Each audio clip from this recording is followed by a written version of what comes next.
Bayangin aja ya, gimana jadinya kalau duduk berjam-jam bales ratusan email yang bikin pusing dari atasan, atau pas lagi kejebak macet Jakarta yang bikin emosi tiap pagi, atau bahkan, maaf ya, sekedar pergi ke toilet, itu semua ternyata bisa bernilai ibadah loh.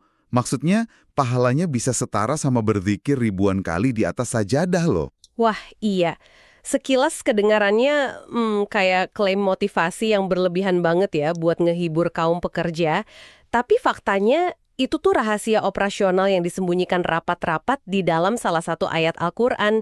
Ayat yang paling sering kita dengar, tapi ya paling sering kita lewati gitu aja. Masya Allah. Nah, selamat datang di Taqwa Talks with AI, when Taqwa talks to technology. Obrolan ringan menambah ketakwaan. Selamat datang kembali sahabat Taqwa di season 2 dari pengkajian tafsir kita. Kita sekarang udah masuk di sesi ke-10 nih dalam mengkaji Juz 2. Iya, betul. Dan tetap ya, kita pakai format dialog interaktif buat menggali hikmah di balik ayat-ayat suci. Bener banget. Dan sebagai catatan penting buat sahabat Taqwa, seluruh rangkaian pengkajian tafsir ini berada di bawah pengawasan dan bimbingan Ustadz Ahmad Alifian, BA, LCMA. Ini penting biar pemahaman kita tetap lurus dan sejalan dengan literatur para ulama. Tepat sekali. Biar kita nggak sembarangan menafsirkan ya. Betul. Nah, fokus pengkajian kita hari ini adalah sebuah deep dive ke Surah Al-Baqarah ayat 152. Kita bakal lihat gimana kitab-kitab tafsir klasik membedah konsep dzikir dan syukur. Terus kita tarik nih relevansinya ke realitas sahabat Taqwa di era modern yang serba sibuk ini. Ini bakal menarik banget sih bahasannya. Iya kan? Tapi sebelum kita bedah pesannya secara mendalam, saya tuh selalu penasaran sama penempatan sebuah ayat. Gimana ya, kenapa instruksi untuk mengingat Allah Subhanahu wa Ta'ala di ayat 152 ini munculnya tepat di titik ini?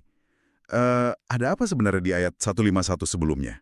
Nah, itu titik awal yang esensial banget buat dibahas. Kalau di ilmu tafsir, keterkaitan antar ayat ini disebut munasabah ya. Kalau kita merujuk pada penjelasan dalam tafsir Ibnu Katsir dan tafsir Al-Baidawi, kita bakal lihat konstruksi sebab akibat yang Masya Allah megah banget. Megah gimana tuh maksudnya? Jadi gini, di ayat 151 itu, Allah Subhanahu wa Ta'ala baru aja mendeklarasikan pemberian terbesar sepanjang sejarah peradaban manusia, yaitu diutusnya Rasulullah Shallallahu Alaihi Wasallam. Beliau diutus buat ngebacain ayat, membersihkan jiwa manusia dari kesyirikan, dan ini mengajarkan ilmu yang sebelumnya mustahil diakses sama akal manusia. Oh wow, jadi ayat 151 itu menceritakan semacam, beasiswa kehidupan dari langit gitu ya? Iya benar banget, istilahnya beasiswa kehidupan lah. Kan manusia tadinya tuh meraba-raba dalam gelap gitu kan? Iya. Terus tiba-tiba dikasih panduan manual yang super sempurna. Nah, tepat. Bayangin aja kondisi umat manusia sebelum itu kan benar-benar di titik terendah peradaban ya, saling menghancurkan. Terus cahaya itu datang.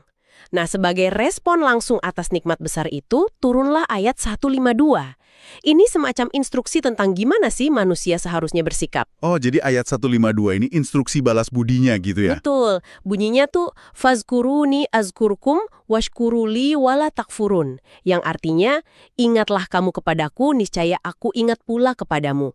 Dan bersyukurlah kepadaku, dan janganlah kamu mengingkari nikmatku. Fadhkuruni adhkurkum. Ingatlah aku, maka aku akan mengingatmu. Konsep ini sekilas kedengarannya transaksional banget ya. Kayak ada aksi, ada reaksi gitu. Tapi saya yakin pasti ada lapisan makna yang lebih dalam nih. Pasti dong, selalu ada makna mendalam kalau kita bedah tafsirnya. Soalnya gini loh, kalau kita mau jujur ya, sahabat Taqwa di rumah mungkin mengartikan zikir itu sebatas aktivitas verbal aja. Ya kayak kita megang tasbih, terus qomat kamit muter lisan 1000 kali baca subhanallah gitu. Nah, disinilah letak pergeseran paradigma yang ditawarkan oleh ulama generasi awal.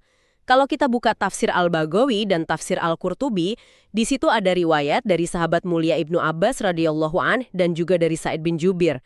Mereka itu nggak membatasi zikir cuma pada gerakan bibir loh. Tunggu, berarti ada bentuk lain dari sekedar lisan? Jelas ada. Mereka menafsirkan ayat ini dengan redaksi, ingatlah aku dengan ketaatan, maka aku akan mengingatmu dengan ampunan dan pahala. Jadi titik tekannya ada di kata ketaatan. Ingatlah aku dengan ketaatan. Wah, ini ngerombak pemahaman awam banget sih. Kita kan seringnya nganggap zikir itu aktivitas khusus pas kita lagi butuh sesuatu aja kan? Iya, penyakit kita tuh seringnya gitu ya. Ibaratnya tuh, ibarat anak kos yang hidup jauh dari rumah. Dia baru nelpon orang tuanya sebulan sekali pas uang bulanannya habis. Di luar tanggal itu mah, dia sibuk main sama teman-temannya. Bener-bener lupa sama orang tua. Analogi anak kos itu pas banget tuh buat ngegambarin pragmatisme kita dalam beragama. Kalau zikir dimaknai sebagai ketaatan, berarti ini bukan sekedar panggilan darurat pas lagi susah doang. Betul. Ketaatan itu wujud fisik dari ingatan kita ya. Mengingat itu kata kerja aktif jadinya, bukan memori pasif di kepala aja. Benar sekali. Jadi, misalnya nih, pas Anda lagi kerja, terus ada celah buat melakukan kecurangan finansial, yang dijamin gak bakal ketahuan siapa-siapa. Tapi Anda memilih mundur karena ingat larangan Allah Subhanahu wa Ta'ala. Nah, pada detik itulah Anda sedang mempraktekkan fazkuruni yang sesungguhnya. Masya Allah. Berarti anatomi zikir itu kompleks banget ya sebenarnya. Nggak cuma berhenti di lisan, tapi ngelibatin keputusan-keputusan sadar di lapangan setiap harinya. Tepat. Imam Ar-Razi dan Syekh Ibnu Utsaimin dalam penjelasan mereka tuh ngebagi anatomi zikir ini ke dalam 3 dimensi yang saling ikat. Pertama, zikir dengan hati. Ini fondasinya. Kayak proses bertafakkur, ngamatin hukum alam, dan nyadar kehadiran Sang Pencipta di balik rutinitas kita. Oke, hati itu yang pertama. Terus yang kedua? Yang kedua baru zikir lisan, kayak baca Al-Quran dan berdoa. Nah yang ketiga, ini yang ngikat semuanya ke realitas sosial kita, yaitu zikir dengan anggota tubuh. Zikir anggota tubuh. Kalau sholat atau puasa sih jelas ya, itu pakai fisik. Tapi apakah ini mencakup pekerjaan teknis sehari-hari juga? Kayak ngetik di laptop gitu? Mencakup semuanya kok, selama geraknya sesuai sama syariat. Melangkahkan kaki buat cari nafkah halal, ngurus anak di rumah, nahan pandangan dari hal haram di layar gawai. Itu semua masuk kategori zikir fisik. Selama kerangkanya ketaatan, yaitu zikir. Tapi gini ya, saya harus mewakili skeptisisme sahabat takwani di sini. Kedengarannya sih ideal banget ya, tapi coba kita bawa ke realitas kota metropolitan kayak Jakarta gitu. Iya, realitas yang serba cepat dan bikin stres ya. Bener, orang bangun jam 5 pagi, langsung siap-siap, umpel-umpelan di KRL atau kejebak macet berjam-jam, terus di kantor ngadepin rentetan meeting yang penuh tekanan sampai sore, pulang-pulang udah capek fisik dan mental. Mayoritas manusia modern tuh nggak punya kemewahan waktu buat duduk tenang meditasi mikirin alam semesta. Itu keresahan yang sangat amat valid sih. Kan jadinya ngerasa bersalah ya. Kalau standar zikir nuntut ketaatan fisik terus-menerus di tengah sistem yang nguras tenaga kayak gini, bukankah kita semua ujung-ujungnya divonis sebagai orang yang gagal mengingatnya? Nah, disitulah indahnya arsitektur ajaran Islam yang dijelasin sama Syekh Ibnu Utsaimin. Beliau ngasih semacam sintesis yang bisa menjembatani hiruk-pikuk duniawi kita sama ketenangan spiritual. Ada satu pembeda utama yang sifatnya tak kasat mata di sini. Apa tuh pembedanya? Niyet. Syekh Ibnu Utsaimin ngejelasin kalau kebiasaan hariannya orang yang lalai itu cuma bakal jadi rutinitas fisik aja, melelahkan, nguras kalori, terus ya udah selesai tanpa jejak abadi. Tapi rutinitas yang persis sama kalau dikerjain sama orang yang ngikat aktivitasnya dengan niat yang benar, itu seketika berubah jadi ibadah dan zikir loh. Wah, tapi apa mekanismenya sesimpel itu? Maksudnya, apa saya bisa sekedar membatin niat baik di pagi hari, terus berangkat ke kantor, tapi di kantor saya jadi karyawan yang toksik, ngikut temen demi promosi, terus pas ditanya saya ngebela diri, kan pagi tadi saya udah niat kerja demi keluarga, gimana tuh? Ya nggak gitu juga dong mainnya. Niat itu bukan mantra ajaib yang ngasih kita kekebalan etika buat berbuat seenaknya. Niat yang benar-benar tulus itu justru berfungsi sebagai kompas operasional. Kompas operasional? Maksudnya dia yang bakal ngarahin cara kerja kita gitu ya? Betul. Kalau Anda beneran berniat cari nafkah karena taat sama perintah Allah Subhanahu wa Ta'ala buat jaga kehormatan keluarga, niat itu otomatis ngontrol gimana cara Anda kerja. Anda nggak mungkin nyikut kolega karena tindakan itu kan justru mengkhianati zat yang Anda niatkan dari awal tadi. Iya, bener banget. Logikanya nggak masuk ya kalau niatnya karena Allah tapi caranya maksiat. Nah, itu dia. Jadi pas Anda nembus kemacetan pakai kompas moral ini, setiap putaran roda motor Anda, setiap baris kode yang Anda ketik di laptop, itu semua bertransformasi jadi zikir anggota tubuh. Wah, itu perspektif yang sangat membebaskan sih. Berarti kita nggak perlu lari dari kesibukan dunia, nggak perlu resign terus ke gunung buat jadi ahli zikir ya. Sama sekali nggak perlu. Ruang rapat dan meja kerja kita tuh sebenarnya bisa jadi sejadah kita, asalkan kerangkanya adalah ketaatan tapi. Benar banget. Dan coba deh perhatiin hadiah luar biasa dari kerangka ketaatan itu. Ada hadis qudsi riwayat Imam Bukhari dan Imam Muslim yang ngasih garansi psikologis yang kuat banget buat kita. Allah Subhanahu wa Ta'ala berfirman, "Aku bersama hambaku saat ia mengingatku." Masya Allah. Lanjutannya, jika ia mengingatku dalam kesendirian, aku ingat ia dalam diriku. Jika ia mengingatku dalam keramaian, aku mengingatnya dalam keramaian yang lebih baik dari mereka, yaitu keramaian para malaikat. Coba sahabat takwa bayangin secara visual ya. Anda lagi duduk sendirian di kubikel kantor atau pojokan kafe. Lagi ngerasa capek banget. Ngerasa cuma kayak skrup kecil di mesin perusahaan raksasa yang bosnya aja nggak peduli sama Anda. Sering banget kan ngerasa kayak gitu di dunia kerja? Sahabat takwa, pada detik itu juga, sang penguasa galaksi langsung mengingat Anda secara personal loh. Relasi yang sangat asimetris ya jadinya. Kita ngasih ingatan dari kapasitas kita sebagai makhluk yang serba terbatas, yang dikit-dikit ke distract buka sosmed, tapi balasannya kita langsung diundang ke dalam ingatan zat yang maha sempurna. Nah, ngomong-ngomong soal ingatan dan ketaatan nih. Kalau ketaatan harian itu adalah wujud zikir, apakah itu otomatis berarti kita juga udah bersyukur? Soalnya kan bagian kedua dari ayat 152 ini bunyinya, washkuruli wala takfurun. Bersyukurlah kepadaku dan janganlah kamu ingkar. Iya, disambung langsung di ayat yang sama ya. Betul. Kan di pikiran orang awam syukur itu ya sekedar ngucap alhamdulillah habis makan enak, atau pas tanggal gajian turun. Kenapa zikir dan syukur ini diletakkan bersebelahan tanpa jeda di ayat ini? Karena sejatinya keduanya itu beroperasi sebagai sebuah siklus yang nggak terpisahkan. Kalau kita buka tafsir Ibnu Katsir dan juga riwayat dari Imam As-Suyuti, ada cerita percakapan transendental yang indah banget antara Nabi Musa alaihissalam dengan Allah Subhanahu wa Ta'ala. Oh iya, cerita tentang apa tuh? Suatu ketika, Nabi Musa dengan segala kecerdasannya tuh nanya, "Ya Rob, gimana sih cara aku mensyukurimu dengan sebenar-benarnya?" Beliau ini kan lagi nyari metodologi syukur yang paling mentok, yang paling absolut gitu loh. Wah, dalam banget pertanyaannya. Terus apa jawabannya? Apakah disuruh perbanyak sujud 1000 rakaat gitu? Ternyata jawabannya jauh lebih mendasar dari itu. Allah Subhanahu wa Ta'ala menjawab, "Engkau mengingatku dan tidak melupakanku. Jika engkau mengingatku, maka sungguh engkau telah mensyukuriku. Dan jika engkau melupakanku, maka sungguh engkau telah mengkufuriku." Ya ampun, berarti kesadaran itu sendiri adalah inti dari syukur ya? Selama kita sadar dan ingat kalau semua fasilitas hidup ini, dari udara sampai pekerjaan, itu asalnya dari Dia, kita tuh secara otomatis udah bersyukur. Tepat. Kesadaran bahwa Allah Subhanahu wa Ta'ala selalu hadir di setiap nikmat kita. Tapi tunggu dulu, ayat tadi kan diakhiri dengan peringatan yang lumayan tajam nih. Wa alla takfurun, janganlah kamu kufur. Kata kufur ini tuh punya beban makna yang berat banget di telinga kita. Biasanya kan dikonotasikan sama orang yang murtad atau nolak agama sama sekali. Apa ya konteksnya se ekstrim itu di ayat ini? Nah, makanya kita harus balikin lagi ke etimologi bahasanya, biar dapat presisi makna Al-Quran. Syekh Ibnu Utsaimin menguraikan akar kata kufur ini secara linguistik, yaitu dari huruf kaf, fa, dan ra. Dalam bahasa Arab klasik, makna dasar dari akar kata ini adalah tindakan menutupi. Menutupi. Maksudnya kayak nyembunyiin barang gitu. Kurang lebih gitu. Kata ini tuh dulu dipakai buat mendeskripsikan kelopak atau seludang yang nutupin bakal buah kurma atau jantung pisang. Jadi kufur nikmat di ayat ini bukan berarti orangnya keluar dari Islam.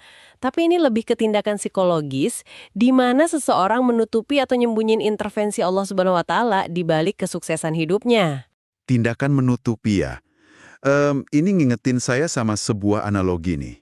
Coba sahabat takwa bayangin lagi jalan di tengah badai salju. Terus lihat ada orang menggigil parah hampir mati kedinginan.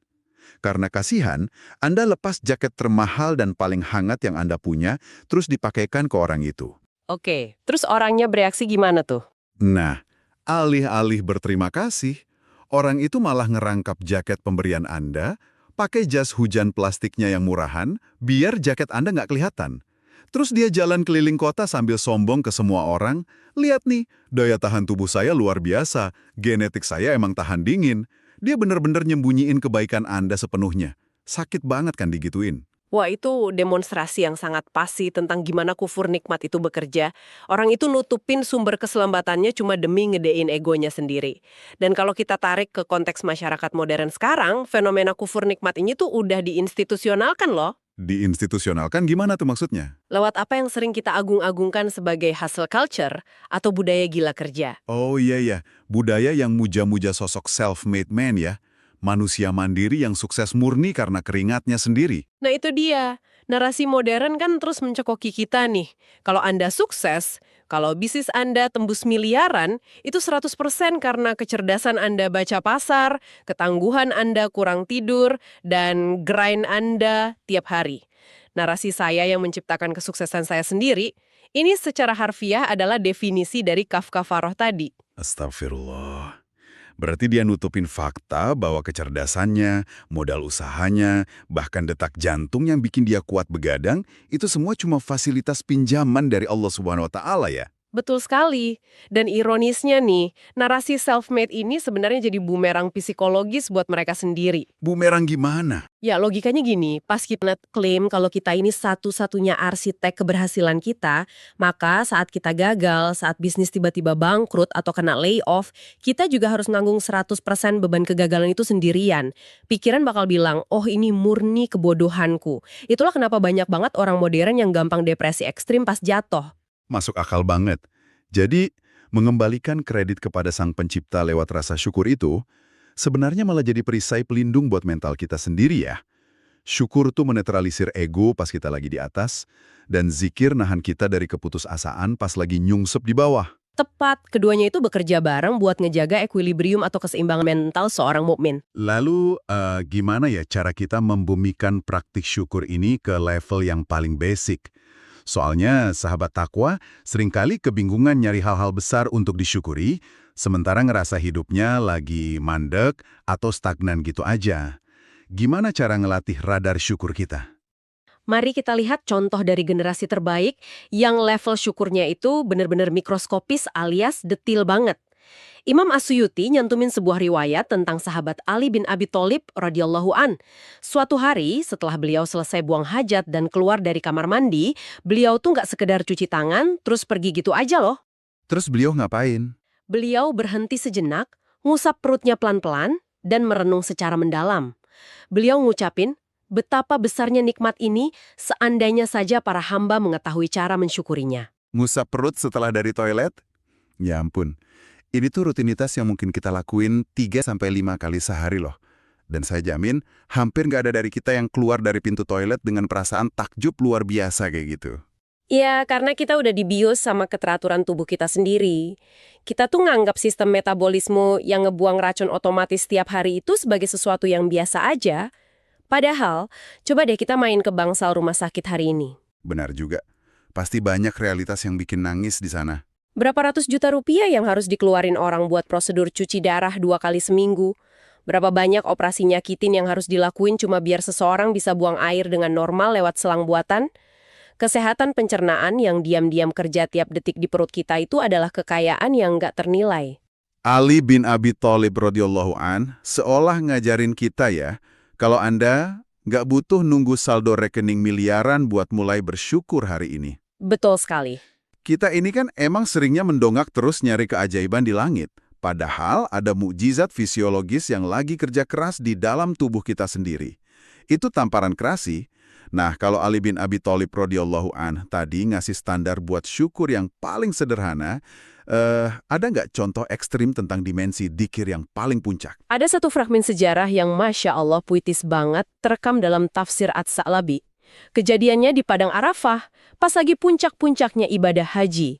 Coba bayangin, teriknya matahari gurun, jutaan manusia kumpul berdesakan, semuanya nangis, teriak-teriak nyuarain doa mereka ke langit. Itu pasti atmosfernya campur aduk ya, penuh keputusasaan dan harapan besar. Pasti semua orang minta yang paling top, entah itu kerajaan, bisnis, kesehatan, surga, keselamatan keluarga. Benar. Tapi di tengah lautan manusia yang lagi minta segala isi dunia dan akhirat itu, ada seorang Arab Badui, orang polos dari pelosok desa.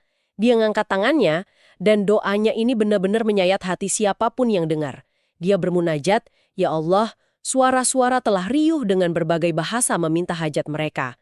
Adapun hajatku kepadamu hanyalah agar engkau mengingatku saat tubuhku hancur dan penduduk dunia telah melupakanku." Ya Allah, agar engkau mengingatku saat penduduk dunia melupakanku. Saya benar-benar merinding ngebayanginnya. Sahabat takwa, kalau kita benturin doa Badui ini sama obsesi masyarakat modern kita, kontrasnya tuh nakutin banget loh. Kontras yang sangat jauh ya. Jauh banget. Kita kan hidup di era yang super rakus akan validasi. Orang-orang rela ngancurin martabatnya, bikin konten-konten konyol, atau ngabisin tabungan demi eksistensi di media sosial. Kita ngejar likes, followers, dan subscribers karena kita tuh takut banget jadi nggak relevan. Takut dilupain sama algoritma dan sama manusia. Ya, kegelisahan orang modern itu sebenarnya lahir dari salah naruh prioritas. Kita ngemis-ngemis ingatan dari sesama manusia yang ingatannya tuh sangat rentan, yang trennya ganti tiap minggu. Badui tadi itu paham betul matematika keabadian. Matematika keabadian, istilah yang bagus banget. Kan jutaan manusia yang muja-muja Anda di dunia maya nggak bakal bisa turun nemenin Anda di liang lahat nanti.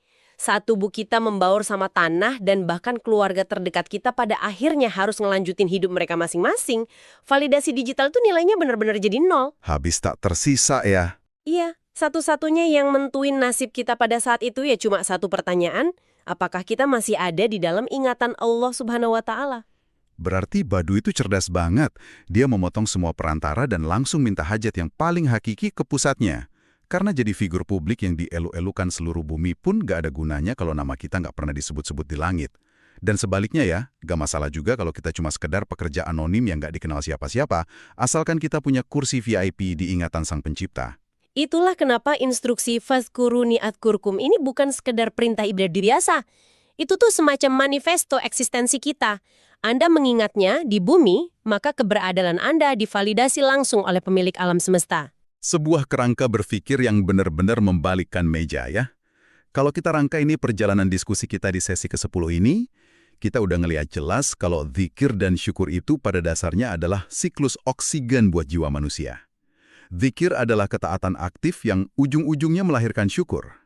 Dan syukur adalah kesadaran konstan yang mencegah ego kita menutupi nikmat darinya.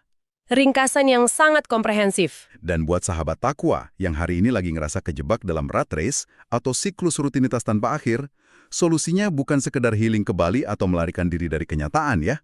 Solusinya itu cukup dengan ngubah status rutinitas tersebut melalui niat yang tajam.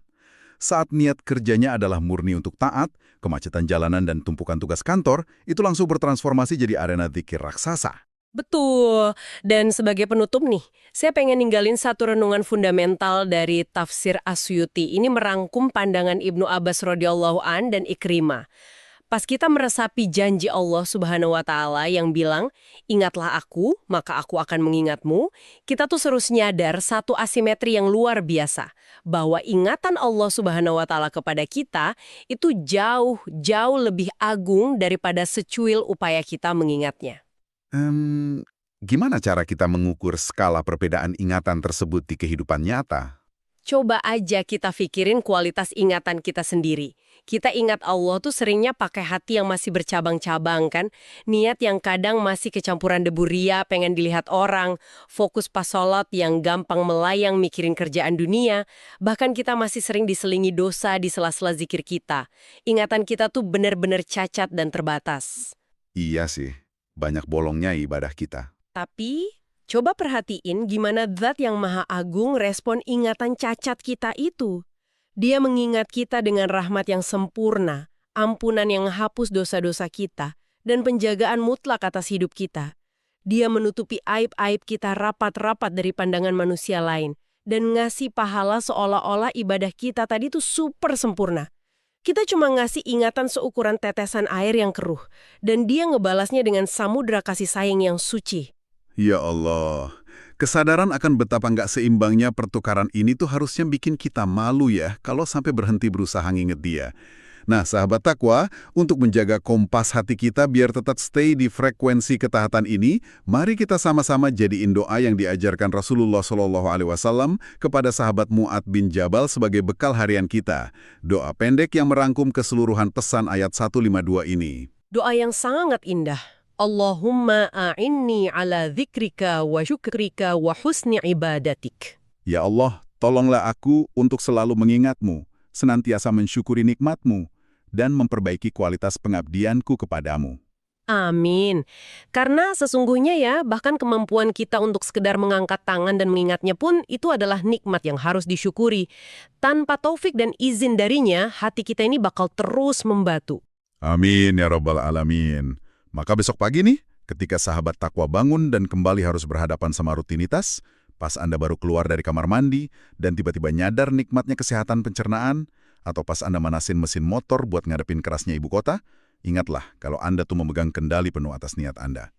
Anda bisa membiarkan rutinitas itu jadi siklus yang pelan-pelan matiin hati, atau Anda bisa meniatkannya sebagai bentuk ketaatan dan menjadikannya tiket undangan agar nama Anda disebut-sebut di langit. Teruslah belajar, teruslah mencari hikmah, dan mari kita perbarui niat kita setiap hari. Sampai jumpa di pengajian tafsir berikutnya. Wassalamualaikum warahmatullahi wabarakatuh. Waalaikumsalam warahmatullahi wabarakatuh.